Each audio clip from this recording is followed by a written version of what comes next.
you doing, YouTube? Steve here. Oh, Monday night, about I don't know what time it is, 6 o'clock, something like that. 5 o'clock, 5 o'clock, I think it is. Anyway, a little after. Did land grant universities and the government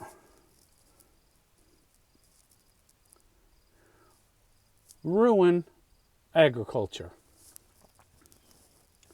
That is the topic tonight. And this is well downstream of something that I read back in the 80s, early 80s probably. Probably before the big crash of the 80s in agriculture, but right in that time frame, just before. There was an article in the Indiana Prairie Farmer. I was just little. I was only about 10, 11, 12 years old, something like that. But I still remember the headline of this article. Or the caption underneath the headline. And the headline was something to the effect of, "Is bigger better?" And then under the caption, or under that title, in the next little bit, it said, "Bigger isn't always better, but if you're efficient, bigger isn't a bad place to be." And I think that could very well be the path that land-grant universities and the government has been pushing agriculture ever since that time. And I'm not saying it was a major conspiracy to ruin everything. They probably did as much of this unwittingly as they ever did wittingly. Keep in mind, these are college professors we're talking about and government bureaucrats. They do more harm on accident than they ever do on purpose.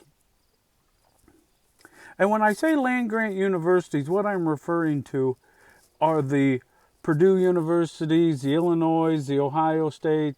I don't know if Ohio State is their agricultural college or if it's Ohio. I think it's Ohio State. Iowa, Nebraska. More so when I talk about the ag sector, I'm talking about the row crops, wheat, beans, and corn. Primarily those three, and the hogs and the chickens. The cattle seems to have avoided this for now, but they're trying to ruin it too. And when this is going to be a multi-part series or thing, so I won't get through it all today, but and it all kind of stems from the efficiency. You have to be efficient.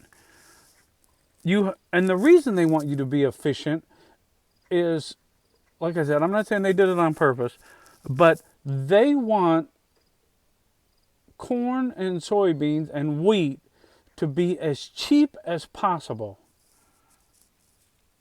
while still keeping the farmers in business without a lot of government subsidies, but cheap enough that the end users, which use those products as inputs, can produce that product as cheaply as they can, so the American consumer has cheap food. And there's another whole topic we're going to get into about the food system, which is very timely. I think the world's starting to wake up to what we eat, me included. Anyway, so we'll get back to the efficiency. So what these universities started preaching to these folks is that you had to cover more ground. You had to cover more ground. Because if you can cover more ground, you can cut your costs down.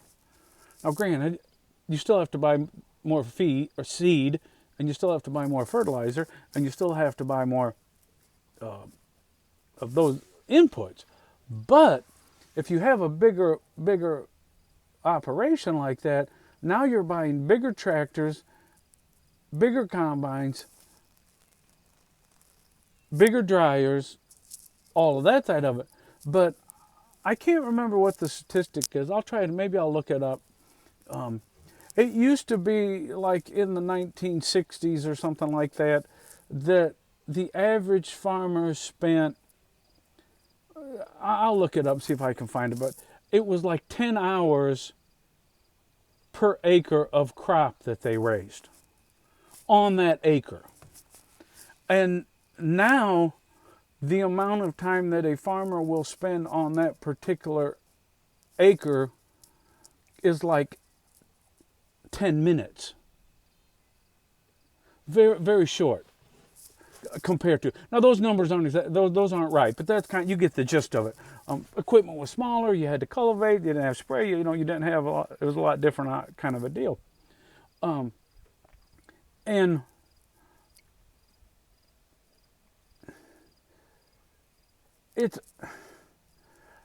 you would be hard pressed to convince me that the system we have now is better really for anybody, including the really big farmers, than it was back then.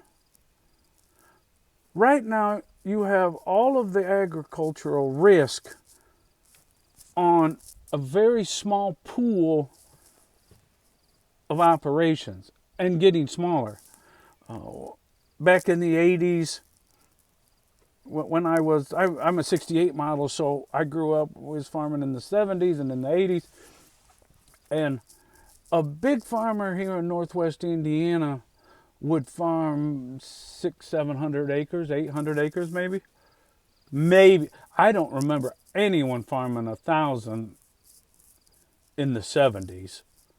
Maybe the late 70s. That started to creep up into the 80s when we had the huge ag collapse then, because some of the guys was able to gobble up other farms. But, for example, between where I live and the town that's 6 miles from where I'm sitting right now, I can't see it because there's trees in the way of my own, there used to be 8 farms, now there's 1. And it's that way all around me. Now, is that better for the economy, the local economy, where there used to be little farmsteads that were paying taxes, property taxes? Yeah, granted, you still get the tax base off the ag land. It hasn't went anywhere, but you don't pay nearly as much taxes on ag land, as you do on ag farmstead. So all of that money that used to go into the schools, primarily in rural communities, it goes into the school system. It's not going into the school system anymore. And not to mention, we used to have, I don't know, I can't even count. Over 5, probably 10, small mom and pop, hardware, feed store, you get your plowshares and your hitch pins and your maybe your bag feed, or you get mineral or water tanks, or you get all that stuff. Now there's one mom and pop feed store, and if you need a water tank or a hitch pin, you're going to Tractor Supply or Rural King, and don't even think about asking for a plowshare. You got to order that off Stoops. They don't have there's no. You might be able to get one from John Deere. You could probably get them from John Deere. I don't even think those stores carry chisel plow points anymore. We're at 9 o'clock or 9 minutes already, and we just scratched the surface on this subject. But leave your comments below how agriculture used to be when you were younger and how it looks today, and if you think it's better or worse for the ag community and for the community in general. And hopefully we can have an interesting discussion. But anyway, God bless everybody. 9:47 and on the timer there, and we will talk soon, and maybe I'll film the next episode of this right after this and have it up in the morning. So God bless.